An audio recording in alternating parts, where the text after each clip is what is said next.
This Dalton Wade Real Estate Group property video is presented by Pamela Davis. Welcome to this little slice of Jax Beach heaven. Upon entry you'll find the sun-drenched living room with natural light pouring in through plantation shutters. Hardwood floors and fresh paint throughout the interior of the home give you that beachy coastal vibe and are a breeze to clean and maintain. Don't miss the tasteful marble tile wall in the first-level half bath. No details were overlooked when it was thoughtfully designed.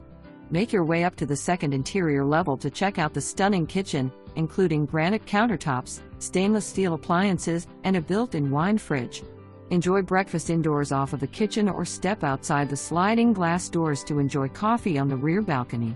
The third level features all 3 bedrooms, with a primary split for privacy.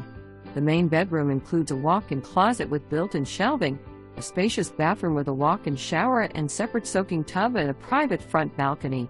The other 2 bedrooms also include built-in shelving in the closets and share a full bath with walk-in shower.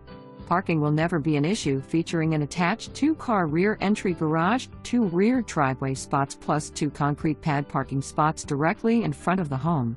Only 2 blocks to the beach and less than a block from shopping and restaurants, you'll never have to venture far from home. Also included are a brand new LG washer and dryer set. Don't miss your chance to schedule your showing today. For more information